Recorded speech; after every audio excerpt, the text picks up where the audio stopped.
All right, moving into naming things with transition metals. So I've only discussed naming elements of the charges that we know. But there are a lot of elements that compounds form with elements that I've not told you what the charges of them are. And it's really up for you to figure out what the charge is by calculating it based on the compound. So remember, these are the ones that we know the charges of. And all other elements that you don't know the charges of, you have to write the charge of it as a Roman numeral in the name. Okay, so let me show you what that means. Any element that you don't know the charge of, you need to give Roman numerals to tell the charge, or someone would have to tell you Roman numerals to tell the charge of that element. So that means if I were to go ahead and cross out the ones that we don't need to give a charge, this column and this column we know the charge of.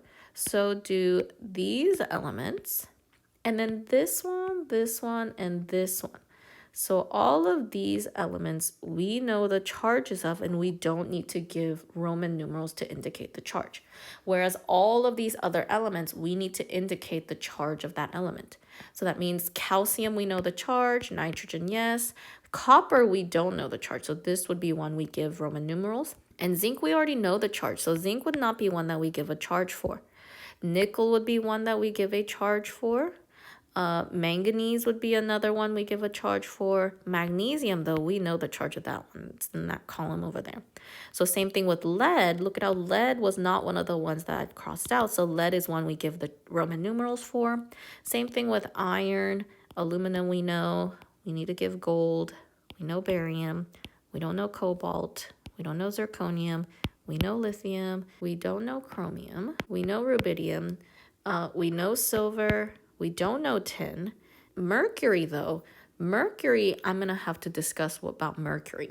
Mercury is actually a bit special. In the PowerPoint that I've uploaded, I've added a slide about mercury, so that one should include it. Whereas this was my old slide, so I don't have it here, but I could just tell you now, mercury is special in that mercury does need Roman numerals. So if someone wrote mercury with Roman numeral 2 like this, you would know that the mercury's charge is a 2+.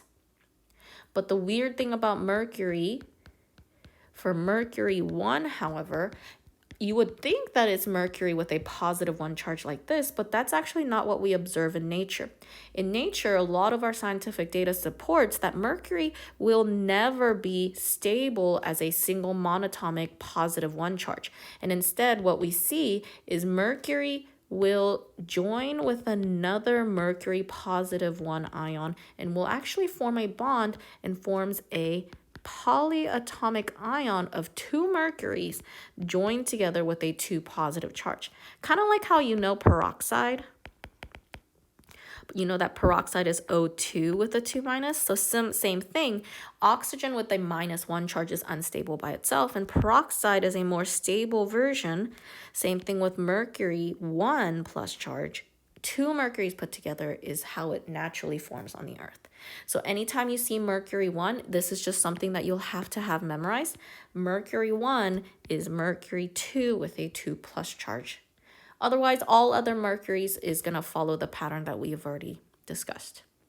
So here is how to write the formula. I mean, obviously you could pause and read through this, but I think it's always easier if I just show you instead. Everything is done exactly the same as how we've done all the other nomenclature things before. It's just a matter of, can you look at the parentheses, do you know Roman numerals, and then write out the charge from there. So if I were to write out the formulas of these things, the cation, remember, is always written out first. And so all Roman numerals, always, forever and always, Roman numerals will always be positive charges. Roman numerals are always positive, and this IV, remember, I means 1, V means 5, and if the I came before the larger number, so if it was IV is 4. But if the 1 came after the 5, so if it said VI, this would be adding 1, so it would be 6. So here IV is Roman numeral 4, and Roman numeral 4, like I said, is a +4. And then chloride is chlorine, and you should know the charge of chlorine. So I'm going to write out tin, and then that Roman numeral 4 lets me know it's a positive 4 charge, whereas chloride, we should know based on memorizing the periodic table that it's a -1 charge. And so when I combine the two, like I said, remember earlier, we had to always balance the charges to make sure they cancel each other out. So that means a positive 4 tin would need 4 times as many chlorines with -1s to balance and cancel out the positive 4. So that means the way I'm going to write this out as tin for chloride would be 1 tin and 4 chlorines like this. So let's do another example. This lead with Roman numeral 4, this is always positive 4. Roman numerals are always positive. So my cation would be Pb with a positive 4 charge. And oxide is oxygen. So oxide oxygen is a 2- charge based on what we've learned from the periodic table. So when I'm combining the two, remember, I'm trying to balance out the charges right here. So I think to myself, to balance those charges out, I need more oxygen. So to make 2 become 4, I would just multiply that by 2. So that means my formula would be PbO2 with 2 oxygens like so. So why don't you go ahead and try the rest of these on your own, and then I'll come back down to the last one and we can do the last one together. So doing this last one together, so copper with the 2, Roman numeral 2 means it's copper with a 2+ charge, and phosphate is PO4 with a -3 charge. So to balance out the charges here, we really try to figure out what is a common number between 2 and 3, and that's 6. So to make copper 2+ into a 6, I would have to multiply that by 3. And to make phosphate 3- into phosphate with a 6, I would have to multiply that by 2. So remember, with any single element, we just write the subscript right next to the element. Whereas for any polyatomic ion, I'm going to go ahead and take parentheses and put the polyatomic ion instead. Remember, PO4 all together is phosphate. And phosphate, we said we needed 2 of them to balance the charges, so then after the parentheses is where I put the 2. So to go backwards, like I said, you need to give Roman numerals in parentheses to tell the charge of the ones that people are not sure. Because honestly speaking, copper 2+, I'm not sure if you are aware, there are multiple types of coppers, and that's why we can't tell you a specific charge of copper. Any of the elements of the transition metals, we can't say a specific charge to memorize because there are multiple types, multiple charges, depending on what type of element you're looking at. So if it was copper 2+, then when you write out the name, you have to write it as copper parenthesis Roman numeral 2 as the charge of the copper, because no one will know which copper you're talking about. Okay. Otherwise, the anion is whatever the anion is. So as you know, to recognize this compound, okay, the first thing you're going to do is you're going to try to look for a polyatomic ion. And it doesn't have a polyatomic ion. This one is just 2 single elements that are not any of the polyatomic ions you recognize. So that's why you're going to go ahead and split this down the middle between the 2 elements, and iron is going to be your first ion and chlorine is your second ion. So you have to think to yourself, is iron one of the ones that we know the charges of? And if it is not, then I know I have to give Roman numerals to the ones that I don't know the charge of. So the first one we're going to write is iron, clearly, right? The cation we always write like normal. So it's iron, but remember we have to give Roman numerals to say what type of iron. There are iron 2+ and iron 3+ and so on. So thinking about that, how can I figure out the charge of iron? Well, that's when you look at the anion. So when I look at this anion, I know that chlorine is one of the ones we know the charge of, and chlorine is a -1 charge. But look at how there are 2 chlorines. One chlorine is a -1, but since there are 2, we're going to multiply that by 2 and say overall the negative charge from the chlorine is a -2. So that means what must have been the iron to balance the 2 -1 chlorines, -2, the iron must have been a +2 to balance that -2. So that's how I know in my Roman numerals, I'm going to fill it with Roman numeral 2, because I've calculated based on the chlorines, it must have been a +2 for the iron. And then from the, we just name it like how we learned before.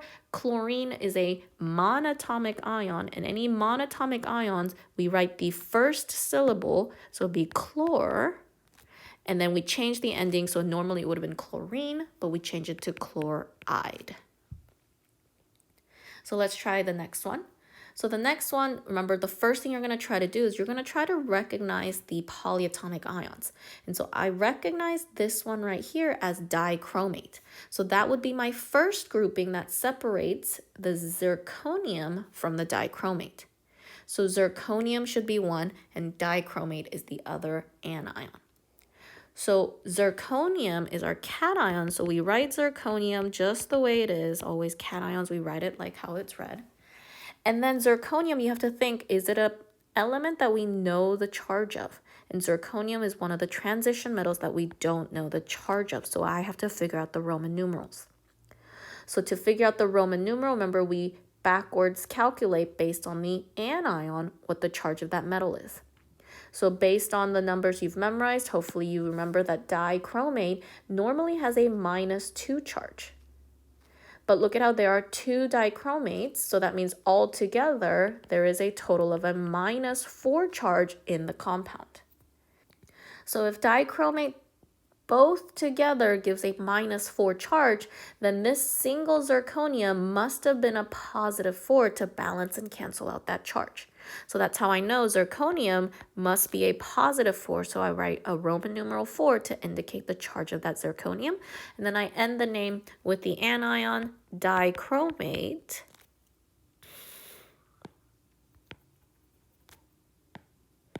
And I end the name with the anion dichromate. And remember, any polyatomic ions, we don't need to change the name of, we just say the name. So let me go ahead and finish the rest of these, and then you can check your answer. And there's actually one more example that I think I just want to make up on my mind just to help you understand some of these. But let me just go ahead and write out the answers to the rest of these. If you wanted to pause and try it on your own first, you can pause now. All right, so here's the answers to all of these, but there's one example that's not on here that I kind of want to discuss. So if I were to give you an example like cobalt N2, okay, it's just a made-up compound. So if it was CO3N2, you really need to figure out the charge based on just one of the metals, okay? So the problem with the examples before was the fact that there was only one metal. But what you need to understand is that these charges should not be for all of the positive charges, but just for one of that transition metal. So let me show you what I mean. So we know that the name of this is going to be cobalt as the starting one because this is 2 elements, so I'm going to cut it there. So this is cobalt. And cobalt, you have to think, do I know the charge of cobalt? And no, we do not. So I need to give Roman numerals to finish the name.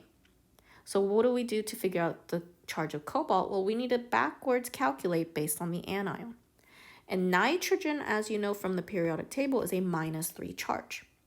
And since there are 2 nitrogens, you would multiply that by 2 and say there's a total of -6. Well, earlier we discussed how if it was -6, that would just end up being +6 for cobalt. And so you would have typically wrote +6, but that would be wrong. Yes, because of the anion is -6, the cobalt should be a +6. But remember, this is not one cobalt. There are a total of 3 cobalts here. So remember, we give the charge in Roman numerals of just for one cobalt. What is the charge? And so if all 3 cobalts would together be a +6 charge, this one cobalt would be a +2 charge altogether to become a +6. That balances this -6. So that's why you need to kind of figure out based on the fact that -6 from the 2 nitrogens would constitute a +6 for the cobalt for 3 of them. How much was the charge for just one cobalt? Well, if 3 cobalts, and we're trying to figure out the charges of each of these, if 3 cobalts together equal a +6, then if each of these were a +2 charge, that's how we would know that each cobalt gave the +2. So that's why the cobalt in this situation, the Roman numeral will be 2. And then nitrogen is a single monatomic anion, so we change the ending to an IDE ending. So it's not nitrogen, we take the nitro and change it to nitride. If I gave you Cu3PO4, remember, you need to recognize the polyatomic ion first. So I recognize PO4 as phosphate, and I know the charge of phosphate to be a -3 charge. And how many phosphates are present here? Well, remember, we said PO4 is a polyatomic ion, and in order for you to say there are multiple polyatomic ions, there needs to be a parenthesis. So this is only one phosphate, not 4 phosphates. So since it's one phosphate of -3, the copper 3 must be a +3 overall to balance and charge together.